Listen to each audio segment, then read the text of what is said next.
আবরার ফাহাদ সহ অনেক শিক্ষার্থীর জন্য গর্বিত।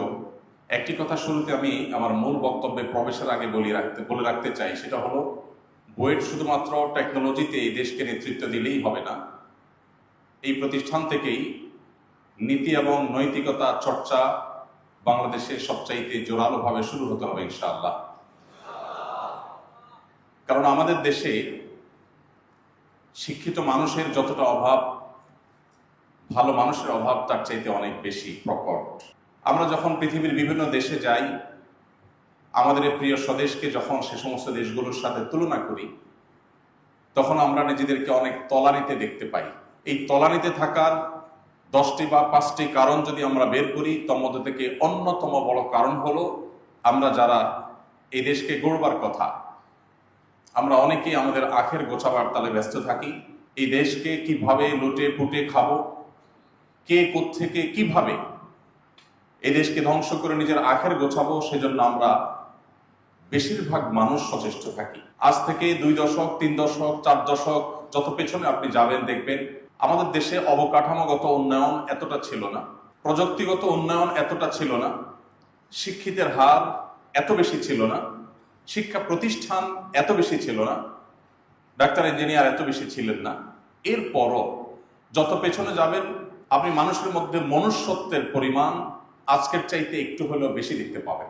আমরা দিন যত অতিবাহিত করছি, তথ্য প্রযুক্তিতে, অবকাঠামোতে, শিক্ষায়, জ্ঞানে বিজ্ঞানে অনেক দিক থেকে আমরা অগ্রসর হলেও মানবিক যে সমস্ত গুণাবলী আমাদের মধ্যে থাকার কথা ছিল, মানবিক মূল্যবোধের যে জায়গায় আমাদের অনেক বেশি অ্যাড্রেস করার কথা ছিল, সেই জায়গায় প্রতিনিয়ত যেন আমরা দুর্বল থেকে দুর্বলতর হয়ে যাচ্ছি। এর অন্যতম কারণ হলো যে আমাদের সব দিক থেকে আমরা অগ্রসর হলেও আমাদের দ্বীনি শিক্ষা, নৈতিক শিক্ষা, এই জায়গাটাতে দিন যত অতিবাহিত হচ্ছে তত বেশি আমরা দুর্বল হয়ে যাচ্ছি এবং তার কুফল আমাদের নিজের চোখে আমরা দেখতে পাচ্ছি। আর সেই কারণে আমি আপনাদের কাছে প্রত্যাশা করব যে আপনারা আগামীর বাংলাদেশকে শুধুমাত্র তথ্য প্রযুক্তিতে নেতৃত্ব দিলেই হবে না, নৈতিক মানবিক মূল্যবোধ সম্পন্ন একজন আদর্শ এবং খাঁটি মুসলিম হিসেবে, একজন ভালো মানুষ হিসেবে এই দেশকে, দেশের মানুষকে তথা গোটা বিশ্বকে, মুসলিম জাতিকে আপনাদেরই নেতৃত্ব দিতে হবে, আপনাদেরকে সামনে এগিয়ে নিয়ে যেতে হবে। আবরার ফাহাদরা আমাদেরকে স্বপ্ন দেখিয়েছে, স্বপ্ন দেখায়, অনেক বেশি অনুপ্রেরণা যোগায়। আর সুন্নাহ ফাউন্ডেশন থেকে আমরা বেশ কয়েকটি ইসলামী জ্ঞানের প্রতিযোগিতার আয়োজন করেছি। আমরা বেশ কয়েক বছর আগে ফ্রান্স থেকে প্রিয় নবী সাল্লাল্লাহু আলাইহি সাল্লামকে যখন কটূক্তি করে অবমাননা করার অপচেষ্টা করা হলো, তখন আমরা সিরাত পাঠ ও প্রতিযোগিতা আয়োজন করেছিলাম। সেই প্রতিযোগিতায় আমি যদি ভুল না জেনে থাকি বা আমার যতটুকু স্মরণ হচ্ছে, সেই প্রতিযোগিতায় চ্যাম্পিয়ন হয়েছিল বুয়েটেরই একজন শিক্ষার্থী। এবং আমাদের একটি প্রতিযোগিতা এখন চলমান আছে, 15 লক্ষ টাকার পুরস্কারের বিশাল বড় বহর নিয়ে আমরা এই প্রতিযোগিতার ঘোষণা দিয়েছিলাম গত রমাদান মাসে। আগামী রমাদান মাসে এই প্রতিযোগিতাটা চূড়ান্ত পর্যায়ে ইনশাআল্লাহ পৌঁছবে। সেটি হলো কোরআনে কারীমের পাঠ ও প্রতিযোগিতা। শুধুমাত্র ওলামা একরামের তত্ত্বাবধানে কোরআনে কারীমের তর্জমাটা একটু বোঝার চেষ্টা করা, পুরো কোরআনে আল্লাহ তাআলা কি বলেছেন সেটা জানার চেষ্টা করার জন্য মানুষকে অনুপ্রাণিত করার উদ্দেশ্যে এই প্রতিযোগিতা আমরা আয়োজন করেছি। অনলাইনে আমরা পরীক্ষা নিয়ে থেকে আপনারা অনেকে জানেন, এবং সর্বশেষ ধাপ রমাদানের আগে হয়ে যাবে। আর রমাদানের শেষ সপ্তাহ, শেষ জুমাবার বাদ ফজর ইনশাআল্লাহ পুরা কোরআন থেকে কম্পিটিশন হবে। সেই কম্পিটিশনে, ফাইনাল কম্পিটিশনে যে কেউ অংশগ্রহণ করতে পারবে, এবং সেখান থেকে 3 জনকে আমরা ফাউন্ডেশনের খরচে ইনশাআল্লাহ উমরা করাবার সিদ্ধান্ত গ্রহণ করেছি। আরো বিপুল পরিমাণ পুরস্কার থাকছে। এত গল্প বলার মূল উদ্দেশ্য হলো, এই কম্পিটিশনেও বেশিরভাগ ক্ষেত্রে আমরা দেখেছি যে প্রত্যেকটি ধাপেই আমাদের বুয়েটিয়ান ভাইয়েরা, এমনকি বুয়েটান বোনরা আমাদের চ্যাম্পিয়নের মুকুটগুলো বেশিরভাগ ক্ষেত্রে দখল করে রেখেছে। এই একটি বিষয় দেখে আমি খুব বেশি অনুপ্রাণিত এবং আমি খুব বেশি আশাবাদী যে আমরা বাংলাদেশের সাধারণ মানুষ যারা আছি, যারা আপনাদের দিকে আমরা চেয়ে আছি, আমরা যখন পৃথিবীর বিভিন্ন দেশে যাই, প্রিয় স্বদেশটা যখন অনেক তলানিতে দেখতে পাই, তখন আমাদের অনেক কষ্ট লাগে, তখন আমাদের অনেক দুঃখ হয়। আমরা কেন এত পিছিয়ে? আমাদের দেশের মানুষ এত উদ্যমী, এত পরিশ্রমী, অন্য অনেক দেশের মানুষের মতো অলস নয়। তারপরও আমরা কেন এতটা পিছিয়ে? এই কেনর যত কারণ বের হবে তোর মধ্যে থেকে অন্যতম বড় কারণ হলো আমাদের দেশের বেশিরভাগ মানুষ বা উল্লেখযোগ্য সংখ্যক মানুষ তারা কোনোভাবে দুর্নীতি করার সুযোগ পেলে সেই সুযোগটা তারা হাতছাড়া করতে চান না। প্রিয় স্বদেশটাকে কুরে কুরে যে যেভাবে পারেন উল্লেখযোগ্য সংখ্যক মানুষ সেভাবে এটাকে খেয়ে শেষ করেন। আপনারা যদি নীতিনৈতিকতায় বলিয়ান হন, আপনারা যদি কোরআন এবং হাদিসের আলো আলোকিত হন, তাহলে সেক্ষেত্রে প্রিয় স্বদেশের এই অভাবটি ঘুচবে।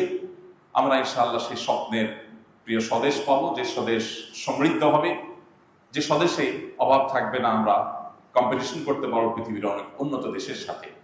তো আমরা যে সেই আগামীর পথেই হাঁটছি, দ্বীনি ক্ষেত্রে, ধর্মীয় ক্ষেত্রে, এমনকি ইসলামিক কম্পিটিশন গুলোতে আমাদের বুয়েটিয়ান ভাইদের বোনদের যে চলমান অগ্রসরতা আছে, তাদের একের পর এক যে আমরা দেখতে পাচ্ছি যে তাদের ভালো ভালো জায়গাগুলো তারা দখল করছেন, এখান থেকে আমার আশা হয়, আমি স্বপ্ন দেখি যে সেদিন বোধহয় বেশি দূরে নয়, যেদিন আমাদের কষ্টগুলো বুঝে যাবে, এই দেশ দুর্নীতি মুক্ত হবে, এই দেশ আলোকিত হবে, পৃথিবীর অন্যান্য দেশের মতো আমরা ইনশাআল্লাহ ভালো একটা জায়গায় যেতে পারবো। আল্লাহ তাআলা আমাদের সবাইকে সেই তৌফিক দান করুন।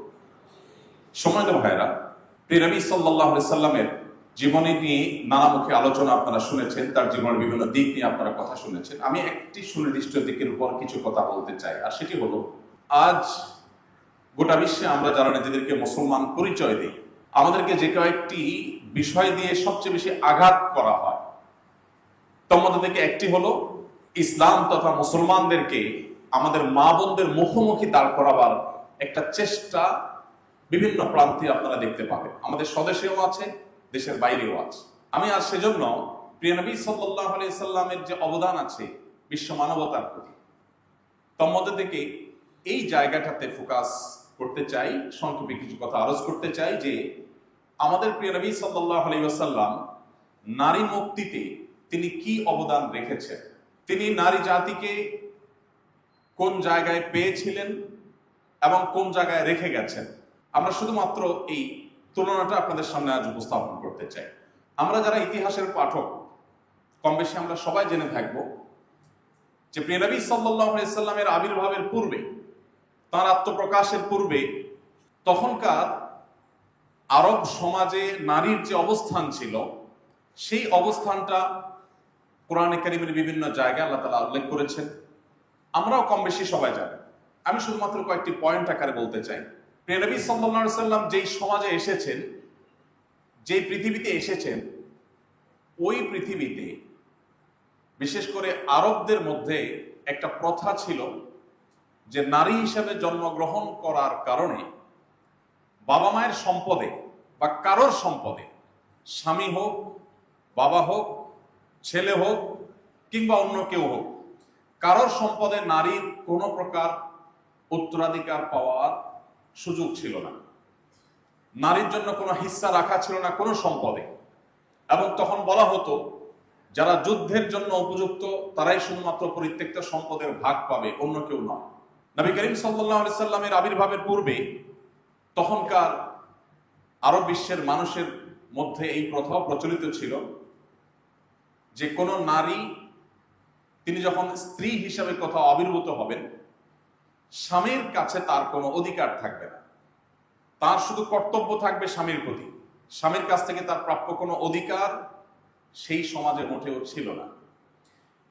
আরেকটি বেশ ভয়ঙ্কর দিক ছিল যে তালাকের কোনো সংখ্যা ছিল না। একজন মানুষ তার স্ত্রীকে যত খুশি তত তালাক দিতে পারত, যতবার খুশি ততবার তালাক দিতে পারত, কোনো ডিসিপ্লিন ছিল না। জাস্ট একটা হাতের পুতুল নিয়ে মানুষ যেরকম খেলা করে, নিজের ঘরের স্ত্রীকে নিয়ে সেভাবে মানুষ তামাশা করতে পারত, যা খুশি তা করতে পারত। আবু দাউদে বর্ণিত এক হাদিসে নবী করিম সাল্লাল্লাহু আলাইহি সাল্লামের আবির্ভাবের পূর্বের মক্কার মুশরিকদের অবস্থা বর্ণিত হয়েছে যে তখন বিবাহেরও কোনো সংখ্যা নির্ধারিত ছিল না, যার যা খুশি তা সে করতে পারত।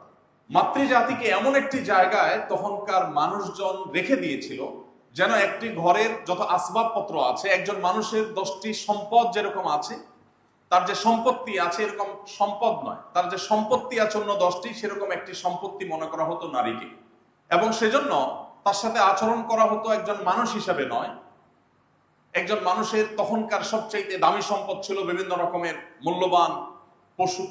সবচাইতে বড় মূল্যবান অ্যাসেট মনে করা হতো পশুকে, ঘোড়া, ওট, বকরি, বিভিন্ন রকমের পশু। নারীকে অনেকটা সেই জায়গায় তখনকার মানুষজন দেখত। প্রিয় ভাইরা আমার, প্রিয় নবী সাল্লাল্লাহু আলাইহি সাল্লাম যে সমাজে এসেছেন, সেই সমাজে মাসিক হলে একটা পর্যায়ে এসে সে নারীদেরকে গোয়ালের অন্যান্য যে সমস্ত চতুষ্পদ জন্তু ছিল, পশু ছিল, সে সমস্ত পশুদের সাথে গোয়ালে রাখা হতো অনেক সমাজে। অর্থাৎ স্বামী তার নিজের ঘরে রাখার উপযুক্ত আর তখন মনে করত না। স্বামী যখন মারা যেতেন তখন তাদেরকে অন্যত্র বিবাহ করতে বাধা দেওয়া হতো। এমন জঘন্য জঘন্য কালচার ছিল, তার সবগুলো আসলে মুখে উল্লেখ করাও কঠিন। নোংরামি এমন চরম পর্যায়ে পৌঁছেছে যে সেগুলো আসলে পাবলিক প্লেসে আজকালকার পৃথিবীতে বলাটাও কঠিন। তার একটি শুধুমাত্র উল্লেখ করার মতো, কোন মানুষ যখন মারা যেত, তার যত সন্তান আছে, তার যদি কোনো স্ত্রী থাকতো, অন্য স্ত্রীর গর্ভে জন্ম নেয়া ছেলেরা সেই বাবার রেখে যাওয়া স্ত্রী অর্থাৎ সৎ মাকে বিবাহের জন্য সবচেয়ে বেশি অগ্রাধিকার মনে করতো তখনকার সমাজ।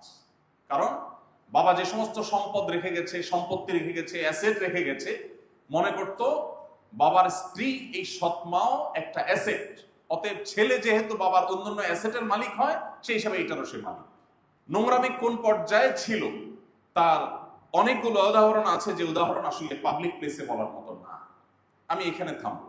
সর্বশেষ যে পয়েন্টটি বলতে চাই তা আপনাদের সবার জানা আছে। আল্লাহ রাব্বুল আলামিন কোরআনে কারিমে বলেছেন, ওয়াইযা বুশশিরা আহাদুহুম বিল উনসা যাল্লা ওয়াজহুহু মুসওয়াদ্দান ওয়া হুয়া কাযীম ইয়াতাওয়ারা মিনাল কওম মিন সুই মা বুশশিরা বিহি। আল্লাহ সুবহানাহু ওয়া তাআলা বলেছেন, যখন কাউকে বলা হতো যে তোমার কন্যা সন্তান হয়েছে, এই সংবাদ শোনা মাত্র তার মুখ কালো হয়ে যেত এবং সে লুকোচুরি করতে থাকতো, লোকচক্ষুর আড়ালে যাওয়ার চেষ্টা করতো, মানুষের সামনে লোকালয়ে আসতে চাইতো না। কেন? কারণ তার কন্যা হয়েছে। এই লজ্জা সে মুখ লুকাতে চাইত। আল্লাহ রাব্বুল আলামিন কোরআনে কারিমে বলেছেন, ওয়াইদাল মাউউদাতু সুইলাত বিআইয়ি যামবিন কুতিলাত। বারবার এই সূরা আমরা তেলাওয়াত করি, নামাজে শুনি, পাঠ করি। সেই তখনকার বর্বরতার চিত্র কোরআনে আল্লাহ পাক উল্লেখ করে বলেছেন, তোমরা স্মরণ করো সেই কিয়ামতের কথা, যেদিন অপরাধী বাবাকে জিজ্ঞাসা করা হবে যে তোমার কন্যাকে যে তুমি জীবন্ত পুঁতে ফেলেছিলে, কবরে পুঁতে ফেলেছিলে জীবন্ত কন্যাকে, মিথ্যা প্রলোভন দিয়ে কবর খুঁড়ে সেই কবরের পাড় থেকে নিজের কন্যাকে নিজে হাতে ধাক্কা দিয়ে ফেলে দিয়ে মাটি চাপা দিয়ে মেরে ফেলেছিলে, কি অপরাধ ছিল সে মেয়ের। এই জবাব দিতে বাধ্য করা হবে যখন অপরাধী পিতাকে তোমরা স্মরণ করো সেই দিনের কথা। প্রিয় নবী সাল্লাল্লাহু আলাইহি সাল্লাম যে সমাজে এসেছেন, সেই সমাজের নারীর অবস্থা ছিল এমন। হয়তো আর অনেক দীর্ঘ আলোচনা করা যেত, কিন্তু আমি এখানে শেষ করছি। ইসলাম নারীকে কি দিয়েছে, প্রিয় নবী সাল্লাল্লাহু আলাইহি সাল্লাম বিশ্ব মানবতার জন্য কি রেখে গেছেন, সেই তুলনা বা সে আলোচনা করা ততক্ষণ পর্যন্ত যথার্থ হবে না যতক্ষণ পর্যন্ত আমরা সেই 1450 বছর আগের সামাজিক বাস্তবতাকে অনুভব না করব। একটি কথা আমি প্রায় বলার চেষ্টা করি, আজ 2024 বিশ্বের যে কোনো প্রান্ত থেকে নারী অধিকার নিয়ে কথা বলা, এটা অনেক ক্ষেত্রে ফ্যাশনের মতো একটা ব্যাপার। এটা একটা ভাবসাবের একটা ব্যাপার। এটা বললে আপনি সামাজিক সিম্প্যাথি পাবেন, অনেকের কাছে আপনি ভালো একটা অবস্থান পাবেন, পত্রিকাগুলো, মিডিয়াগুলো আপনাকে কাভারেজ দিবে, আপনাকে সবাই বাহবা দিবে, বিশ্বের বড় বড় এম্বাসিগুলো আপনাকে সেদে সেদে অনেক প্রজেক্টের ফাইল আপনার থেকে ডেকে নিয়ে পাশ করে দিবে, আপনার বাজেটের কোনো অভাব হবে না। প্রিয় নবী সাল্লাল্লাহু আলাইহি সাল্লাম যখন নারী মুক্তি নিয়ে কাজ করেছেন, তখন বিশ্বের বাস্তবতা ছিল সম্পূর্ণ এর বিপরীতে। তো আজকের পৃথিবীতে নারীর অধিকার নিয়ে কথা বলাটা সেফ জোনে থেকে বরং অনেকটা এই ইস্যুতে কথা বলাটা, এটা আমাদের জন্য বেশ রিল্যাক্সের একটা ব্যাপার। নবী করিম সাল্লাল্লাহু আলাইহি সাল্লাম যখন নারীদেরকে তাদের প্রতি যে অপমান, অপদস্থ চাপিয়ে দেওয়া হয়েছিল, তাদের প্রতি জুলুম এবং অবিচারের যে চরম সীমায় পৌঁছেছিল মানবতা, ঠিক তখন তিনি নারীদের জন্য কি দিয়ে গেছেন। এই কথাগুলো এই জন্য বলা যে আজও মুসলিমদেরকে এই কথা শুনতে হয় যে ইসলাম নারীদেরকে নাকি কোণঠাসা করে রেখেছে। এখনো আমাদেরকে সেই সমস্ত গালি শুনতে হয় যেগুলোর বিরুদ্ধে সবচেয়ে বেশি সংগ্রাম আমরা করেছি, আমাদের বাপদাদারা করেছেন, পূর্বপুরুষরা করে গেছে। আমি শুধুমাত্র কয়েকটি নজির আপনাদের সামনে উপস্থাপন করতে চাই যে এই নবী করিম সাল্লাল্লাহু আলাইহি ওয়াসাল্লাম তখনকার সমাজের নারীর যে অবস্থান ছিল সেখান থেকে তুলে তিনি ঠিক কোথায় রেখে গেছেন। সর্বপ্রথম যদি আমরা দেখি কোরআনের দিকে, তো আমরা দেখব যে পুরো কোরআন জুড়ে আল্লাহ রাব্বুল আলামিন নারীদেরকে নিয়ে এত বেশি সতর্ক করেছেন পুরুষ জাতিকে বা সমাজের সবাইকে, যে আলাদা করে পুরুষদের ব্যাপারে এর সিকিভাগ আলোচনা হয়নি। নবী করিম সাল্লাল্লাহু আলাইহি সাল্লামের হাতে সর্বপ্রথম ইসলাম গ্রহণ করেছেন একজন নারী, খাদিজা রাদিয়াল্লাহু তাআলা আনহা। ইসলামের জন্য অনেকেই জীবন দিয়েছেন, কিন্তু সর্বপ্রথম যিনি জীবন দিয়েছেন তিনি ছিলেন একজন নারী, সুমাইয়া রাদিয়াল্লাহু তাআলা আনহা। শুরু হয়েছে নারীকে দিয়ে। আবার প্রিয় নবী সাল্লাল্লাহু আলাইহি সাল্লামের জীবনের শেষ ওসিয়তগুলোর একটি ছিল ফাস্তাউসু বিন নিসাই খায়রা, তোমরা নারীদের ব্যাপারে আমার কাছ থেকে, নবী সাল্লাল্লাহু আলাইহি সাল্লাম বলেছেন যে তার কাছ থেকে যেন উপদেশ গ্রহণ করি, আমরা ওসিয়ত গ্রহণ করি। তিনি নারীদের সাথে সদ্ব্যবহার করতে, সদাচরণ করতে আমাদেরকে সতর্ক করে গেছেন। শুরু হয়েছে একজন নারীর ইসলাম গ্রহণ দিয়ে। আর নবী সাল্লাল্লাহু আলাইহি সাল্লাম যখন পৃথিবী থেকে বিদায় নেন তখনও তিনি নারীর অধিকারের কথা বলতে বলতে নারীর প্রতি একজন পুরুষ হিসাবে, সমাজের একজন সদস্য হিসাবে আমরা দায়িত্বশীল আচরণ যেন করি, সেজন্য তিনি বলেছেন ফাস্তাউসু বিন নিসাই খায়রা।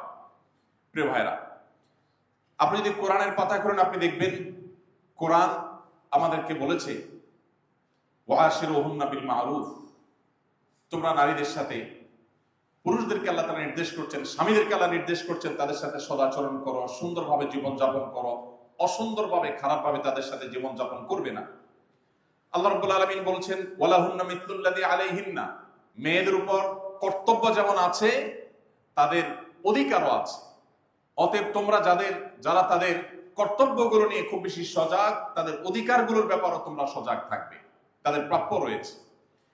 আল্লাহ রাব্বুল আলামিন কোরআনে বলেছেন ফালা তা'দুলুহুন, কোন নারীর যখন স্বামী মারা যায় তখন তিনি বা তালাক প্রাপ্ত হন, তখন তিনি অন্যত্র বিবাহ বসতে গেলে, অন্য কারোর সাথে বিবাহ করতে গেলে তাকে তোমরা বাধা সৃষ্টি করবে না। দুর্ভাগ্যজনক বাস্তবতা হলো যে আজও আমাদের সমাজে কোন তালাক প্রাপ্ত নারী বা কোনো বিধবা নারী অন্যত্র বিবাহ তার হতে গেলে সমাজে নানা রকম কটু কথা বলার লোক এখনো আছে।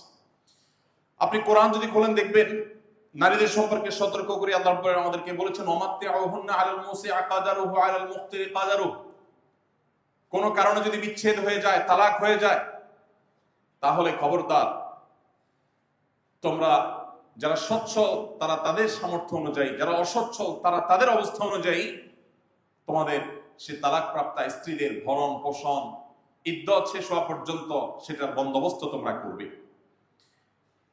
আল্লাহ রাব্বুল আলামিন আরো নির্দেশ করেছেন আমাদেরকে আসকিনুহুন্না মিন হাইথু সাকানতুম মিন ওয়াজিদিকুম, তোমরা যেরকম বাসায় বসবাস করো, তোমরা যেরকম লাইফস্টাইল মেনটেন করো, তালাক হয়ে গেলেও, তালাকের আগে তো বটেই, এমনকি বিচ্ছেদ হয়ে গেলেও তোমরা তোমাদের স্ত্রীদের ইদ্দত পালন শেষ হওয়ার আগ পর্যন্ত ঠিক সেই রকম তোমাদের মতো করে সেরকম বাসা বাড়ি, সেরকম থাকার ব্যবস্থা এবং সেরকম জীবনযাপনের ব্যবস্থা তোমরা করবে, এটা তোমাদের কর্তব্য।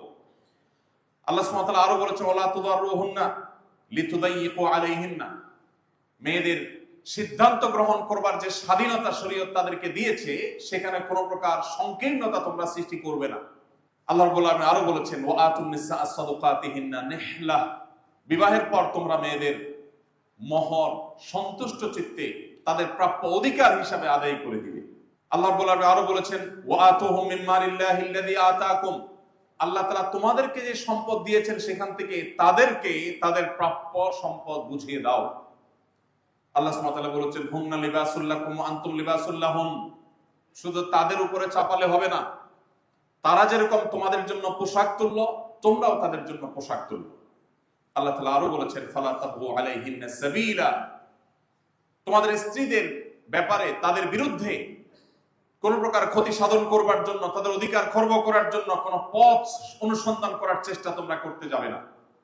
আল্লাহ তাআলা বলেছেন লা ইয়াহিল্লু লাকুম আন তারিথুন নিসা কারহা, কোন নারীর পরিত্যক্ত সম্পদ জবরদখল করা, ভাই হয়ে বোনের সম্পদ মেরে দেওয়া, স্বামী হয়ে স্ত্রীর সম্পদে দখলদারিত্ব প্রতিষ্ঠা করা, খবরদার, এই কাজটি তোমরা কেউ করতে যাবে না।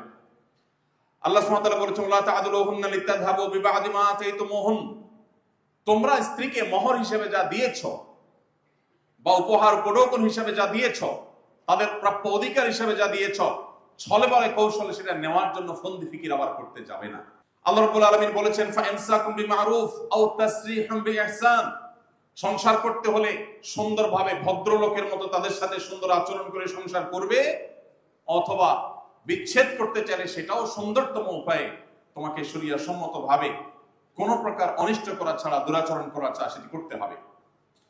প্রিয় ভাইরা আমার, এভাবে যদি শুধুমাত্র নারীদের সম্পর্কে সমাজের সাধারণ সর্বস্তরের মানুষকে আলাদা আলাদা যে নির্দেশগুলো আল্লাহ তাআলা করেছেন, নবী সাল্লাল্লাহু আলাইহি সাল্লামের উপর যে ওহী নাযিল করেছেন, সেগুলো যদি আমরা বলতে থাকি তাহলে বহর আরো অনেক বড় হয়ে যাবে। আমি এখানে শেষ করছি। নবী সাল্লাল্লাহু আলাইহি সাল্লাম বলেছেন, আমরা সবাই কম বেশি জানি, খায়রুকুম লিআহলি, তোমাদের ভিতরে সবচেয়ে ভালো মানুষ কে? আমি একটা কথা প্রায় বলি, আমাদের দেশে চারিত্রিক সনদপত্র দেওয়ার জন্য অথরিটি হলো আমাদের জনপ্রতিনিধিরা, আমাদের কমিশনার, মেম্বার সাহেব, চেয়ারম্যান সাহেবরা আমাদের চারিত্রিক সনদ দেন।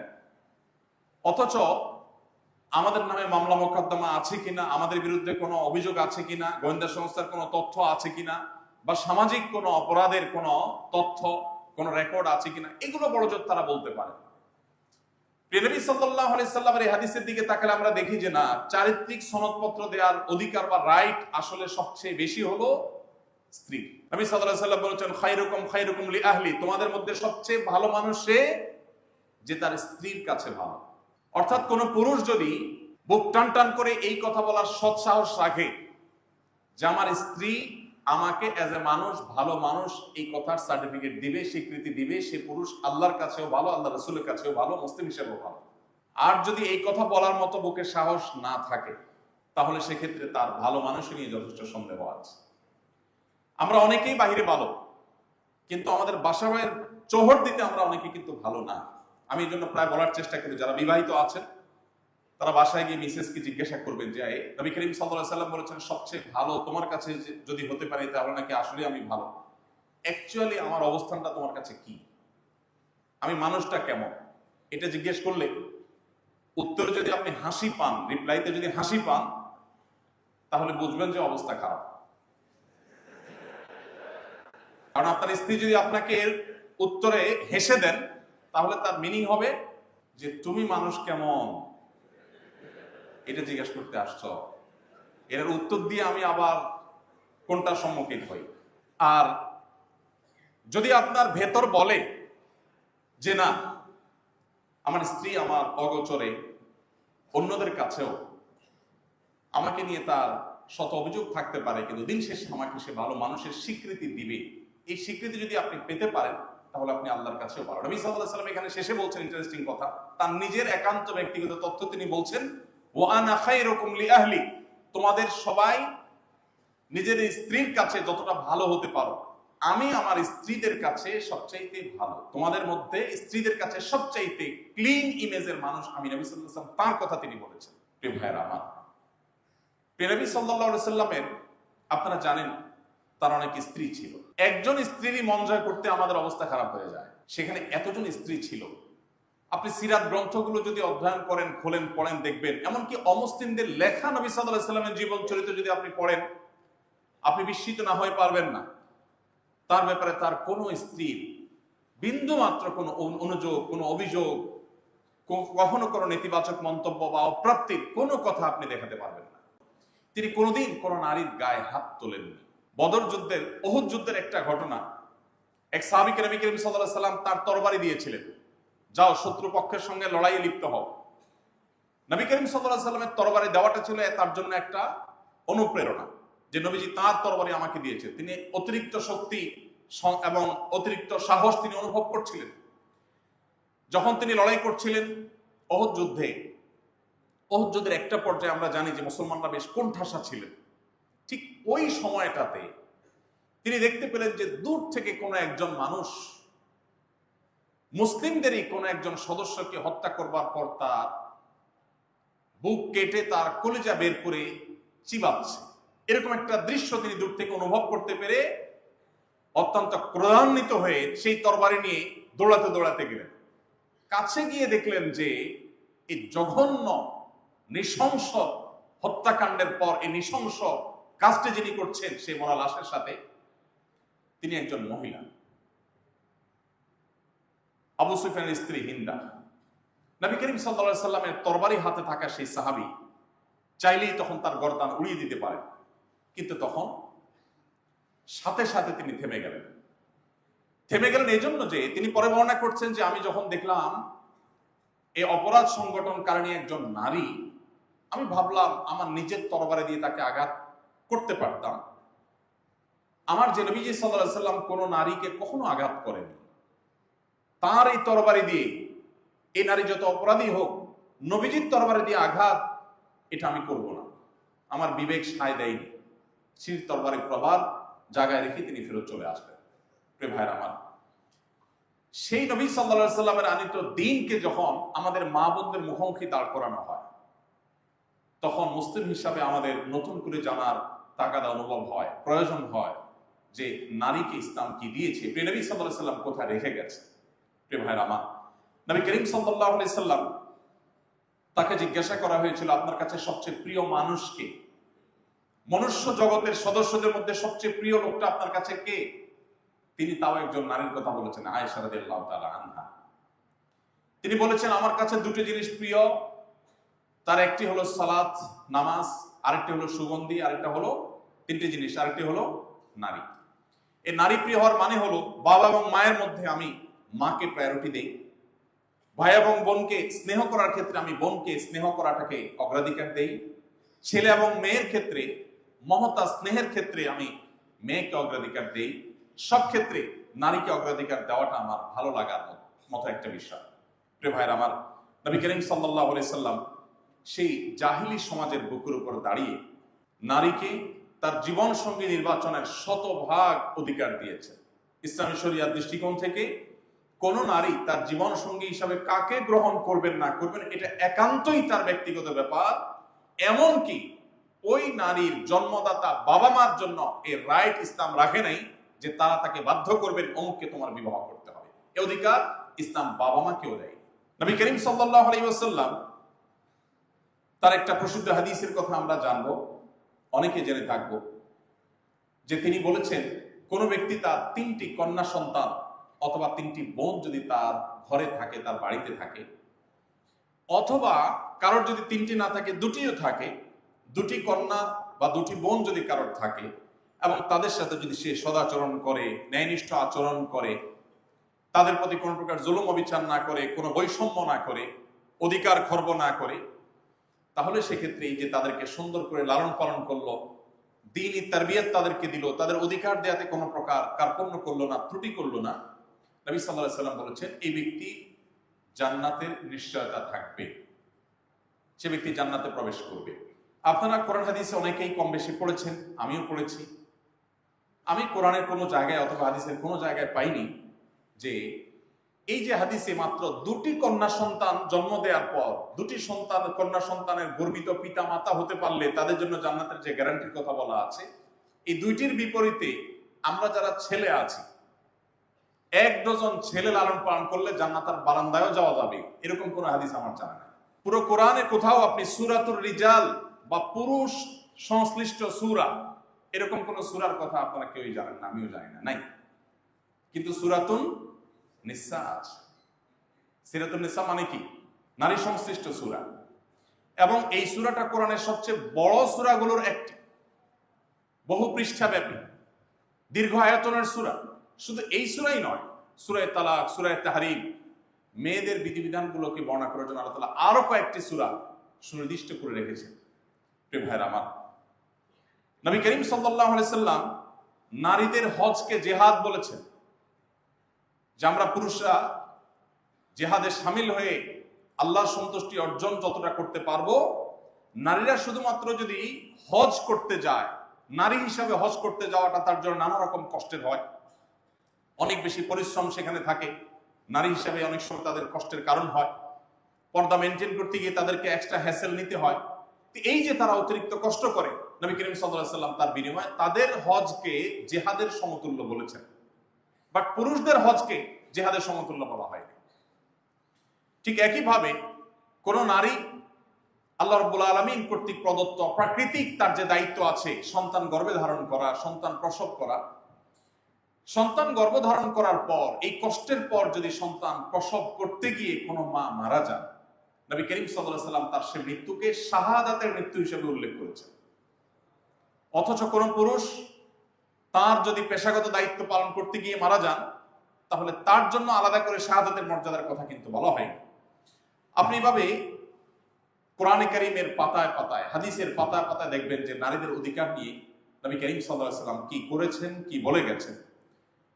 নবী করিম সাল্লাল্লাহু আলাইহি সাল্লাম বলেছেন, লা ইয়াফরুকু মুমিনুন মুমিনা, কোন পুরুষ কোন নারীকে, কোন স্বামী কোন স্ত্রীকে যারা খোঁচাখুচি না করে, অহেতুক তাকে ডিস্টার্ব না করে, ইন কারিহা মিনহা খুলুকুন রাদিয়া মিনহা আখার, যদি তার স্ত্রীর কোনো কিছু তার খারাপ লাগে, নিশ্চয়ই তার অন্য কিছু আছে যেটা তার ভালো লাগা কাজ করবে। হয়তো তার রান্নাটা ভালো নয়, তার চরিত্রটা হয়তো ভালো, হয়তো তার একটা জিনিস খারাপ, নিশ্চয়ই তার আরেকটা জিনিস ভালো আছে। অতএব সে ভালোটা দেখে খারাপটা থেকে যেন সে বেঁচে থাকে। নবী করিম সাল্লাল্লাহু আলাইহি সাল্লামের হাদিস থেকে যদি আমরা উপমা দিতে চাই তাহলে রাত পোহায়া যাবে। এত শত শত হাদিস আছে, কোনটা রেখে আমরা কোনটা নেব, কোনটা কোট করব সেটা আসলে চয়েস করাই কঠিন। নবী করিম সাল্লাল্লাহু আলাইহি সাল্লামের হাদিসের পাশাপাশি কোরআনেও পাতায় পাতায় মেয়েদের সম্পর্কে, আপনারা জানেন কোরআনে কারীমে আল্লাহ রাব্বুল আলামিন মৌলিক সব আদেশ নিষেধগুলোর কথা বলেছেন। একেবারে যে সমস্ত ছোটখাটো বিষয়গুলো আছে সেগুলোর ব্যাখ্যা করবার দায়িত্ব নবী সাল্লাল্লাহু আলাইহি ওয়াসাল্লামকে দেওয়া হয়েছে, হাদিসের মাধ্যমে সেগুলো এসেছে। কোরআনে কারীমে মৌলিক কথাগুলো বলা আছে, সেই মৌলিক কথা বলার জায়গা কোরআনে আমরা শুধুমাত্র 10-20টা উদাহরণ দিলাম যে পুরুষদেরকে বা সমাজকে নারীদের সম্পর্কে আল্লাহ কতগুলো সতর্ক করেছে। আরেকটি সতর্ক হলো নারীদের চরিত্র এবং সম্ভ্রম রক্ষা করবার জন্য আল্লাহ তাআলা নির্দেশ করেছেন, কুল্লিল মুমিনিনা ইয়াগুদ্দু মিন আবসারিহিম ওয়া ইয়াহফাযু ফুরুজাহুম। হে রাসূল, ঈমানদার পুরুষদেরকে বলে দিন তারা যেন তাদের দৃষ্টিকে সংযত রাখে মেয়েদের প্রতি, যাতে তারা লোভাতুর দৃষ্টিতে তাকিয়ে তাদের সম্ভ্রমকে নষ্ট না করে। হয়তো কোনো মেয়ে, তাকে মুখে কেউ টিজ করছে না, মুখে কেউ উত্ত্যক্ত করছে না, শারীরিকভাবে কেউ হেনস্থা করছে না, কিন্তু মনে মনে তাকে নিয়ে যে বাজে কল্পনা জল্পনা, এটা যদি কেউ করে তাহলে সেও আল্লাহর খাতায় অপরাধী হবে। পৃথিবীর সমস্ত সমাজ নারীকে শারীরিক বা মানসিকভাবে হেনস্থা করলে সেটাকে অপরাধ বলে, কিন্তু মনে মনে নারীকে নিয়ে কেউ বাজে কল্পনা করলে সেটাকে পৃথিবীর কোনো সভ্যতা, কোনো সমাজ, কোনো আদালত, কোনো বিচার, কোনো জায়গা, কোনো দেশ এটাকে কখনো অপরাধ বলে না। অথচ প্রিয় নবী সাল্লাল্লাহু আলাইহি সাল্লাম যে শরিয়া আমাদের জন্য রেখে গেছেন, সেই শরিয়ার একটা অন্যতম সৌন্দর্য হলো যে এখানে নারীকে শুধুমাত্র তার ফিজিক্যাল এবং মানসিক হ্যারাসমেন্ট থেকে মুক্তি করা হয়নি, মানসিকভাবে মনে মনে, মনের জগতে আপনি কোনো নারীকে রেপ করলেও সেটাকেও আল্লাহ তাআলা অপরাধ হিসেবে কাউন্ট করে কিয়ামতের ময়দানে তার বিচার আল্লাহ তাআলা করবে। যেই মনে বাজে কল্পনাটা আপনি করেছেন সেটা মুখে যদি উচ্চারণ করতেন সেটা নিশ্চয়ই তিনি সহ্য করতেন না, কিন্তু তিনি যেহেতু জানেন না সেহেতু আপনাকে ধরতে পারেন না, আল্লাহ তাআলা সেটাকে বন্ধ কাউন্ট করবেন। এই জন্য আল্লাহ তাআলা বলেছেন পুরুষদেরকে তোমাদের দৃষ্টিকে তোমরা সংযত করো, নারীর সম্ভ্রমকে রক্ষা করার জন্য আল্লাহ তাআলা এটি বলেছে। কোন নারীকে যদি কেউ মিথ্যা অপবাদ দেয়, ছেলেদেরকেও মিথ্যা অপবাদ দেওয়া হয়, এবং এই আয়াতের আলোকে সারা বিশ্বের সব উলামা ইকরাম মুফাসসিরুন একমত যে এটা নারী পুরুষ সকলের জন্য প্রযোজ্য, কিন্তু আলাদা করে নারীদের কথা বলা হয়েছে কারণ আমাদের সমাজে এখনো পর্যন্ত আমরা এই তথাকথিত আধুনিক বিশ্বেও আমরা দেখতে পাই যে নারীদের চরিত্রের উপরে যত দ্রুততার সাথে কালিমা লেপন করা হয়, ছেলেদের চরিত্রের উপর তত দ্রুততার সাথে কালিমা লেপন করা হয় না। এজন্য আল্লাহ তাআলা বলেছেন, ওয়াল্লাযীনা ইয়ারমুনাল মুহসানাত, কোন সতী সাধবী নারীকে যদি তার চরিত্র খারাপ এরকম কোন উক্তি কেউ করে, বাজে মন্তব্য কেউ করে, সুম্মা লাম ইয়াতু বিআরবাআতি শুহাদা, এরপর যদি 4 জন সাক্ষী সে উপস্থিত করতে না পারে, অপারগ হয়, অর্থাৎ যদি প্রমাণ করতে না পারে, তাহলে ফাজলিদুহুম 80 জালদাহ, ইসলামী দণ্ডবিধিতে, ইসলামিক বিচার ব্যবস্থায় ওই লোককে 80 বেত্রাঘাত করার নির্দেশ আল্লাহ তাআলা করেছেন। শুধু তাই নয়, কোরআন কারীমে আল্লাহ তাআলা আরো বলেছেন, এই রকম দোষে দোষী, অর্থাৎ কোন নারীর চরিত্রে কালিমা লেপন করে সেটাকে প্রমাণ করতে পারে নাই এমন ব্যক্তিকে আল্লাহ তাআলা লানত তার উপরে বর্ষিত হয়, এবং তার সাক্ষ্য ওই শরিয়া আদালত আর কোনোদিন গ্রহণ করবে না। ভাইরা আমার, একই অধিকার পুরুষেরও আছে। ইসলাম পুরুষদের জন্য রেখেছে যে আপনি কাউকে মিথ্যা অপবাদ কারোর চরিত্রের উপর দিতে পারবেন না। বিশেষ করে সোশ্যাল মিডিয়ার এই যুগে আমরা তো কারোর ব্যাপারে মন্তব্য করতে আমাদের একটু বুক কাঁপে না। সামান্য একটু কোন রকম অজুহাত পেলেই, বিশেষ করে যদি প্রতিপক্ষ হয়, তাহলে তার কোনো কথাই নেই। আমাদের অনেক ভাইরা আছেন যে একজন মানুষ যার সাথে আমার আদর্শিক দ্বন্দ্ব আছে, যার সাথে আমার আদর্শিক মতপার্থক্য আছে, ধরা যাক তিনি আমার শত্রুতার জায়গায়, তারও যদি কোনো ইস্যু পাওয়া যায়, তখন সেটা তিলকে তাল বানিয়ে, সম্ভব হলে তিলকে কাঁঠাল বানিয়ে আমরা উপস্থাপন করি, এবং এটাকে কোনো দোষ বিষয় মনে করি না।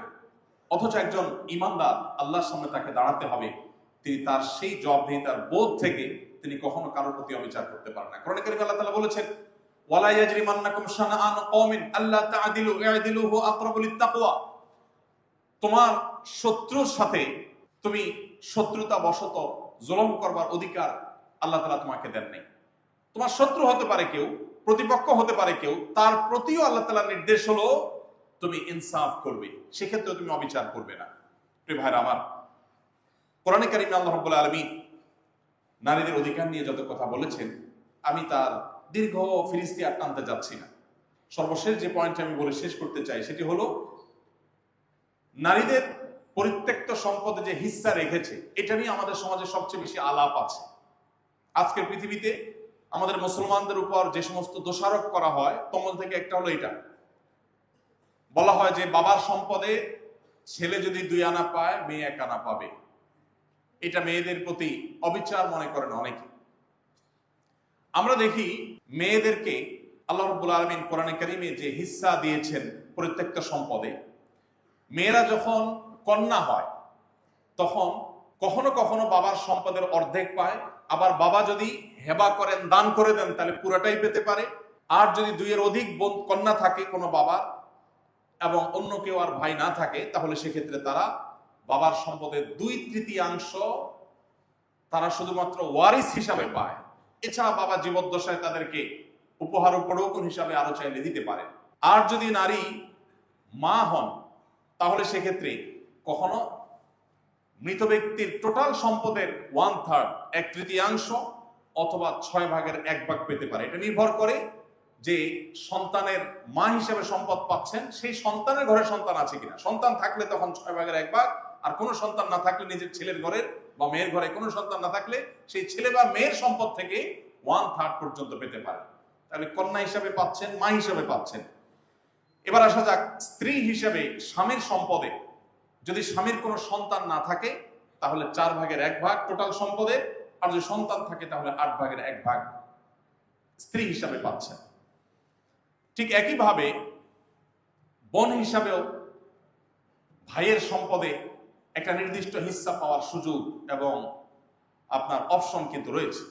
তাহলে নারীরা, আপনি দেখবেন, স্ত্রী হিসাবে সম্পদ পান, মা হিসাবে সম্পদ পান, মেয়ে হিসাবে সম্পদ পান, বোন হিসাবে সম্পদ পান, সর্বাবস্থায় সম্পদ পাচ্ছেন। একবারে 100% থেকে নিয়ে কখনো 50%, কখনো 1/3, কখনো 2/3, কখনো 6/1, কখনো 4/1, কখনো 8/1, সর্বাবস্থায় পাচ্ছে। সব দিক থেকে সম্পদ পাবেই পাবে, এটা নিশ্চিত। আবার বিয়ের সময় স্বামীর কাছ থেকে মোহরও পাবে। তাহলে পাওয়ার ক্ষেত্রে সব দিক থেকে পাইল। ব্যয়ের ক্ষেত্রে কত % দায় আছে মেয়েদের? কোনো দায় আছে? আপনি ছেলে মানুষ, তখন মেয়েদের পক্ষে বললাম, আসলে আপনাদের পক্ষে একটু বলি। ছেলে মানুষ, বিয়ে করতে গেছেন, মোহর আপনারা দিতে হবে, স্ত্রী দিবে না, স্ত্রী নিবে শুধু। এরপর বিয়ের পর প্রথম শ্বশুরবাড়ি যাচ্ছেন, স্ত্রীকে সাথে নিয়ে প্রথমবার বেড়াতে যাচ্ছেন, মিষ্টির টাকা কে দিবে? স্বামী। শরিয়ার নির্দেশ, এটা বাধ্য, বাউন্ড, স্বামী দিবে, স্ত্রী না। আবার শ্বশুরবাড়ি থেকে নিজের বাড়িতে ব্যাক করছেন, তখন ফলমূল মিষ্টি যাই কিনেন, এটা বিলও কে দিবে? স্বামী দিবে। তাহলে ব্যয়ের ক্ষেত্রে 16 আনা হলো ছেলে, আর আয়ের ক্ষেত্রে সব জায়গা থেকে আয়ের অপশন আছে কার? মেয়ে। এখন আপনি ছেলে হিসাবে প্রাপ্তবয়স্ক যখন হয়ে গেছেন, বাবার হোটেলে তারপরও খান, ভার্সিটিতে পড়েন, বাবা টাকা পয়সা পাঠায়, এটা তো বোনাস হিসেবে পাচ্ছেন। কোন বাবা যদি বলেন যে দেখো বাবা, তুমি প্রাপ্তবয়স্ক হয়ে গেছো, শরিয়ার দৃষ্টিকোণ থেকে বালেগ হয়ে গেছো, এখন আল্লাহ আমাকে বাধ্য করে নাই তোমার ভরণ পোষণ দেওয়া, অতএব তোমার চরকায় তুমি তেল দাও, এটা যদি কোনো বাবা বলতে চান তাহলে বলতে পারেন, সে রাইট তার আছে। যদিও বেশিরভাগ বাবাই বলেন না, আলহামদুলিল্লাহ, তাদের নৈতিক দায়িত্ব থেকে তারা এটা করেন। তো বাবার সম্পদে আপনি যতক্ষণ অপ্রাপ্ত বয়স্ক ততক্ষণ পর্যন্ত ভাগ পাচ্ছেন, ভরণ পোষণ পাচ্ছেন, ভাগযোগ তো পরের কথা। প্রাপ্তবয়স্ক হয়ে গেলে বাবার হোটেলে খাবারের অধিকারটুকু আপনার নাই। কিন্তু মেয়ের কতদিন আছে? যতদিন বিয়ে না হয় ততদিন। বিয়ে হয়ে গেলে কার? স্বামী। স্বামী মারা গেলে হয় ছেলের, নইলে ভাই, নয় আবার বাবা। কোনো না কোনো ভাবে কোনো না কোনো পুরুষের উপরে তার দায়িত্ব শরীয়ত বর্তাইছে যে হ্যাঁ কেউ না কেউ নিতে হবে। তাহলে ছেলে নিজের চরকায় তেল দিতে হচ্ছে প্রাপ্তবয়স্ক হওয়া থেকে নিয়ে। এরপরে এই বেচারা বিয়ের পরে স্ত্রীর দায়িত্ব, ছেলে মেয়ের দায়িত্ব, মা বাবার দায়িত্ব, সব দিক থেকে দায়িত্ব তার। কিন্তু সে বাবার সম্পদে যদি 2 টাকা পায় আর মেয়েকে যদি সব জায়গা থেকে খরচের ব্যাপারে দায় মুক্তি দেওয়া হয়, এমনকি তার অন্যের খরচ তো দূরের কথা, নিজের সরকার তেলটাও তার দেওয়া না লাগে, অর্থাৎ নিজের ভরণ পোষণটাও নিজে যদি জোগাড় করা না লাগে, এরপর তার যদি 1 টাকা দেওয়া হয়, তার প্রতি কি অবিচার করা হয়েছে না সুবিচার করা হয়েছে?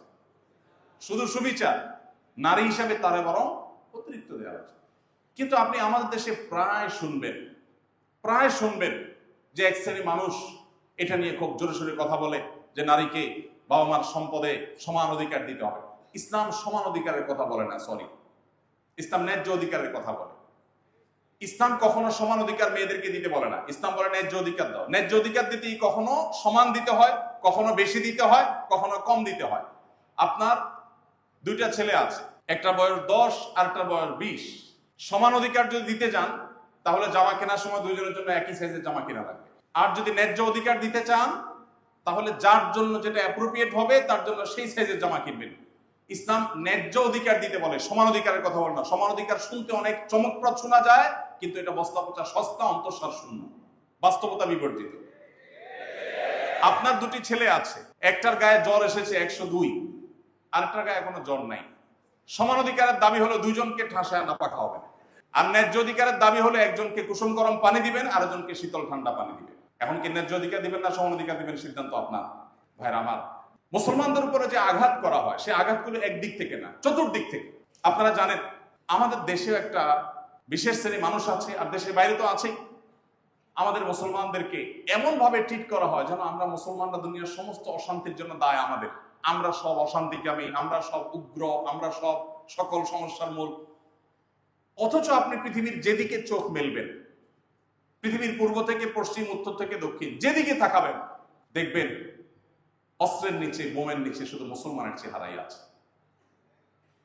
আফ্রিকায় সে গরিব দেশগুলোর সম্পদ লুণ্ঠন করছে পৃথিবীর মোড়ল রাষ্ট্রগুলো, যারা আমাদেরকে সারাদিন মানবতার সবক শোনায়, যারা সকাল বিকাল আমাদেরকে অধিকারের জিগির শোনায়। তারা ওপেন সিক্রেট, আমরা সবাই জানি, শান্তি রক্ষার নামে, শান্তি রক্ষা মিশনের নামে গরিব দেশগুলোর সম্পদ দিনে দুপুরে লুট করে নিয়ে আসছে মোড়ল রাষ্ট্রগুলো পৃথিবীর, আপনারা সবাই জানেন। এবং যেখানে জুলুম চলছে, যেখানে যুদ্ধ চলছে, সেখানে আপনি দেখবেন অস্ত্রের নিচে, বোমের নিচে মুসলমানরা। সেটা ফিলিস্তিন বলেন, সেটা কাশ্মীর বলেন, সেটা বার্মা বলেন, সেটা সিরিয়া বলেন, সেটা ইরাক বলেন, সেটা আফ্রিকা বলেন, যেখানেই তাকাবেন, যেদিকেই যাবেন দেখবেন যে নির্যাতিত মানুষটি মুসলমান। এরপরে বলা হবে পৃথিবীর অশান্তি সৃষ্টিকারী উগ্র জঙ্গি কারা? প্রিয় ভাইরা আমার, আমাদের প্রিয় নবী সাল্লাল্লাহু আলাইহি সাল্লাম তার যে মিশন, এই তাওহীদকে প্রতিষ্ঠিত করতে গিয়ে 27টি যুদ্ধে তাকে অংশগ্রহণ করতে হয়েছে। 27টি যুদ্ধে, এই 27টি যুদ্ধে অংশগ্রহণ করতে গিয়ে সর্বসাকুল্যে তার পুরো জীবনে যত মানুষ মারা গেছে সে মানুষের সংখ্যা হলো 1000, সম্ভবত 1013 জন বা 16 জন। এর মধ্যে আবার 600 জন ছিল ইহুদি, যারা বিশ্বাস ভঙ্গের দায়ে বিচারিকভাবে মৃত্যুদণ্ড পেয়েছে। তাহলে তাদেরটা বাদ রাখলে এটা তো যুদ্ধে মারা যায়নি। মাত্র 400 মানুষ নবী সাল্লাল্লাহু আলাইহি সাল্লামের পুরো জীবনে 27টি যুদ্ধে মারা গেছে, 400 মানুষ। এর মধ্যে আবার উল্লেখযোগ্য সংখ্যক মুসলমানরাই। তার গোটা মিশনকে গোটা পৃথিবীতে বাস্তবায়ন করতে গিয়ে এই মূল্য তাকে দিতে হয়েছে। আর আমাদের নতুন বাংলাদেশ পেতে কত মানুষকে মূল্য দিতে হয়েছে জীবন? প্রায় 2000-এর মতো মানুষ। ভাইরা আমার, 2টা বিশ্বযুদ্ধ করে 100 মিলিয়নেরও বেশি মানুষ হত্যা করেছে কারা? মুসলমানরা না? কারা করেছে? মুসলমানরা করেছে। 100 মিলিয়নেরও বেশি মানুষ শুধুমাত্র 2টা বিশ্বযুদ্ধে মেরেছে। এক একটা বিপ্লবের নামে হাজার হাজার লক্ষ লক্ষ মানুষকে পাখির মতো মেরেছে কারা? কিন্তু এরপরে আপনি দেখবেন যে সমস্ত তীর মুসলমানের দিকে, সকল দোষ মুসলমানের দিকে। আপনি আমাদের দেশের প্রেক্ষাপটে যদি চিন্তা করেন, মাদক বলেন, খুন বলেন, ধর্ষণ বলেন, সম্পদ পাচার করা বলেন, দেশটাকে একেবারে শেষ করে ফেলে, লুট করে শেষ করার কথা বলেন, যত রকমের অপরাধের কথা বলেন, এর মধ্যে আনুপাতিক হারে কয়জন হুজুরকে আপনি দেখতে পাবেন যে হুজুররা এই দোষে দোষী সাব্যস্ত হয়েছে? কয়জন? কিন্তু এরপরেও বাপখানা এমন যে দেশ এগিয়ে যাচ্ছিল মঙ্গল গ্রহের দিকে, শুধু হুজুররাই টেনে রেখেছিল। দেশটা বহু আগে মঙ্গলে চলে যেত, পারে নাই কাদের জন্য? হুজুরদের জন্য। হ্যাঁ আমার এই অবিচার, এই জুলুম আমাদের প্রতি চলছে। আর এই কারণে আমি আপনাদের প্রতি উদারত আহ্বান রাখতে চাই, মুসলমান শুধুমাত্র জন্মসূত্রে না হয়ে আসুন আমরা একটু পড়াশোনা করে মুসলমান হওয়ার চেষ্টা করি। আমি এই আহ্বান রেখে শেষ করতে চাই, আপনারা এ জাতির সবচাইতে বড় ভরসার জায়গা, আল্লাহর পর সবচাইতে বেশি স্বপ্ন দেখে মানুষ আপনাদেরকে নিয়ে, এই প্রতিষ্ঠানকে নিয়ে। মুসলমানের সন্তান হিসাবে শুনে শুনে মুসলমান না হয়ে, জন্মসূত্রে মুসলমান না হয়ে আসলে ইসলামকে একটু জানার চেষ্টা করি। আমরা যদি ইসলামকে ভালোভাবে জানতে পারি, কেউ আমাদেরকে বিভ্রান্ত করতে পারবে না। আর যদি আমরা ইসলাম সম্পর্কে জ্ঞান অর্জনের যে ফরজ দায়িত্ব রয়েছে সেটা যদি আমরা সঠিকভাবে পালন না করি, তাহলে সেক্ষেত্রে অন্যরা আমাদেরকে বিভ্রান্ত করবে, আমাদেরকে ধ্বংস করবে, আমাদের মধ্যে সংশয় সৃষ্টি করবে, ইসলাম সম্পর্কে ধোঁয়াশা তৈরি করবে। সময়ত ভাইরা, আমি আর দীর্ঘায়িত করতে চাই না। আমি আশা করি প্রিয় নবী সাল্লাল্লাহু আলাইহি সাল্লামের যে জীবন দর্শন আছে, তার যে জীবন ইতিহাস আছে, সেটা একটি বারের জন্য হলো আপনারা শুরু থেকে শেষ পর্যন্ত পড়বেন। যে কোনো সিরাত গ্রন্থ, নবী সাল্লাল্লাহু আলাইহি সাল্লামের পুরো জীবনী, তার আবির্ভাবের পূর্বের বিশ্ব পরিস্থিতি এবং তার 63 বছরের জীবনী এবং তিনি পৃথিবীকে যে পর্যায়ে রেখে চলে গেছেন, তার এই জীবনীটা যদি আপনি একবার শুরু থেকে শেষ পর্যন্ত পড়েন, আমি সব জায়গায় এই আহ্বান রাখি, আপনাদের কাছেও রাখছি। আমার বিশ্বাস মুসলমান হিসাবে আপনি আপনার ইসলামটাকে অন্যরকম ভাবে অনুভব করবেন, আপনার ভিতরে পরিতৃপ্তি আসবে। ইসলাম পালনটা আপনার কাছে বোঝা মনে হবে না, আপনার কাছে এটা আনন্দের মনে হবে, তৃপ্তির মনে হবে, যদি আপনি নবী সাল্লাল্লাহু আলাইহি ওয়াসাল্লাম পুরো জীবনটা একবার পড়ে শেষ করতে পারেন। শুধুমাত্র একটি সিরাত আয়োজনের মধ্য দিয়ে সীমাবদ্ধ থাকলে আমাদের হবে না, আমাদেরকে নবী সাল্লাল্লাহু আলাইহি ওয়াসাল্লামের সিরাত পাঠ করতে হবে, পুনর্পাঠ করতে হবে, বারবার পাঠ করতে হবে, একাধিক সিরাত গ্রন্থ পাঠ করতে হবে। আমি আমার জীবনের অভিজ্ঞতা থেকে বলছি, যতবার আমি সিরাত গ্রন্থ পাঠ করেছি, যতবার পাঠ করেছি, একই বই একাধিকবার পাঠ করেছি, আমি একাধিকবার নিত্য নতুন দিক নবী সাল্লাল্লাহু আলাইহি ওয়াসাল্লামের আমার কাছে উদ্ভাসিত হয়েছে, উন্মোচিত হয়েছে, এবং আমার ঈমানকে আমি ফিল করেছি, অনুভব করেছি যে অন্যরকম এক উচ্চতায় আল্লাহ সুবহানাহু ওয়া তাআলা ঈমানকে পৌঁছে দিয়েছেন। আমি আপনাদেরকে আহ্বান রাখতে চাই যে শুধুমাত্র সিরাতের আয়োজন নয়, আসুন একটি হলেও সিরাত গ্রন্থ শুরু থেকে শেষ পর্যন্ত পড়ি, সম্ভব হলে আরো বেশি বেশি পড়ি, এবং সেই সাথে কোরআনে কারীম শুরু থেকে শেষ পর্যন্ত বুঝে বুঝে পড়া। আপনারা জানেন যে আমাদের অনেক ভাইরা আছেন, আমাদের এস এম নাহিদ হাসান ভাই বুয়েটিয়ান মানুষ, অথচ উনি কোরআনিক আরাবিকের উপরে যে কোর্স করার যে সমস্ত বই পুস্তক লিখেছেন, শত শত মানুষ উপকৃত হচ্ছে। আমরা মাদ্রাসা ব্যাকগ্রাউন্ডের হয়েও তার সে সমস্ত কাজ দেখে আমরা আশ্চর্য হই, অবাক হই, বিস্মিত হই যে আল্লাহ তাআলা কত বেশি খেদমত দিচ্ছেন। তো আপনারা আপনাদের পড়াশোনার পাশাপাশি, ক্লাসের বা একাডেমিক পড়াশোনার পাশাপাশি একটা সময় বের করে যদি আপনারা কোরআনের সান্নিধ্যে সময় কাটান, কিছু সময় যদি আপনারা নবী সাল্লাল্লাহু আলাইহি ওয়াসাল্লামের সিরাতের সান্নিধ্যে সময় কাটান, তাহলে আমি মনে করি যে আপনাদের ইসলামটা আপনারা অন্যরকম উচ্চতা নিয়ে যেতে পারবেন, ঈমানের মিঠারটাকে আপনারা অনেক বেশি উপর নিয়ে যেতে পারবেন, আপনাদের ইসলামটা আপনারা অনেক ভালোভাবে অনুভব করতে পারবেন। আল্লাহ তাআলা আমাদের সবাইকে সেই তৌফিক দান করুন।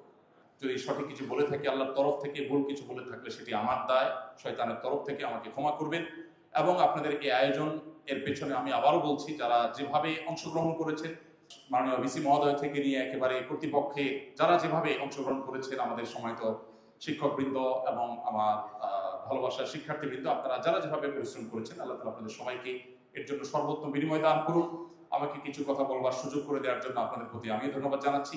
আমাদের মা বোনদের ব্যাপারে নবী করিম সাল্লাল্লাহু আলাইহি সাল্লাম তাদের প্রতি নবী সাল্লাল্লাহু আলাইহি ওয়াসাল্লামের যে অবদান, ইসলামের যে অবদান, সেটাকে আমরা কিঞ্চিত তুলে ধরার চেষ্টা করেছি। সেই সাথে একটি কথা সম্পর্ক না বললে অপূর্ণ থেকে যাবে, তা হলো আমাদের বোনরা অনেক সময় পশ্চিমাদের নানা অপপ্রচারে বিভ্রান্ত হয়ে তারা ইসলামকে যেমন ভুল বোঝেন, আবার আমরা অনেকে ইসলাম প্রচার করতে গিয়ে আমাদের মা বোনদেরকে আঘাত করে তাদেরকে অনেক সময় ইসলামের পরে আমরা বিষিয়ে তুলি। এটা আমাদের দোষ, আমাদের দায়। এই ব্যাপারে আমাদেরকে যেমন সতর্ক থাকতে হবে, ঠিক তেমনি ভাবে আমাদের বোনদের সতর্ক থাকতে হবে যে পশ্চিমাদের মুখরোচক কোন স্লোগানে তারা যেন ফাঁদে যেন পা না দেন। একজন মুসলিম হিসেবে আমার অধিকারের জন্য যা যা দরকার কোরআন এবং সুন্নাহ আমার তার সব কিছু বলে দিয়েছি। পশ্চিমাদের কাছ থেকে ধার করে কোনো কিছু নেওয়ার প্রয়োজন নেই। একটা কথা আমি প্রায় সময় বলি, তাদের কাছ থেকে জ্ঞান, বিজ্ঞান, তথ্য, প্রযুক্তি যেই কোনো ভালো দিক আছে সেগুলো আমরা গ্রহণ করব, কিন্তু তাদের কালচারকে অন্ধের মতো করে আমাদের সমাজে আনার কোনো কারণ থাকতে পারে না। আমরা তথ্য প্রযুক্তিতে, জ্ঞানে, বিজ্ঞানে, অবকাঠামোতে তাদের চাইতে যদি 200 বছর পিছিয়ে থাকি, পারিবারিক ব্যবস্থাপনায় আমরা তাদের চাইতে 300 বছর এগিয়ে আছি ইনশাআল্লাহ। আমি সেটা শুধু মুসলমানদের কথা বলছি না, আমাদের এই অঞ্চলের হিন্দুরা, অন্যান্য ধর্মাবলম্বীরাও, তারাও পারিবারিক তাদের যে বন্ধন আছে, পারিবারিক যে সুসম্পর্ক আছে, এটা পশ্চিমারা কল্পনা করতে পারে না। অতএব এই জায়গাটাতে আমাদের বন্ধুকে অনেক সময় বিভ্রান্ত করে ফেলে বিভিন্ন প্রপাগান্ডা। সে ব্যাপারে তাদেরকে সাবধান থাকতে হবে, সচেতন থাকতে হবে, এবং কোরআন হাদিসের কাছে আমাদের নারী হোক পুরুষ হোক সবাইকে মাথা নত করতে হবে। আল্লাহ নির্দেশের কাছে এর মধ্যে আমাদের প্রভূত কল্যাণ আছে। আল্লাহ তাআলা আমাদের সবাইকে আমাদের তৌফিক দান করুন।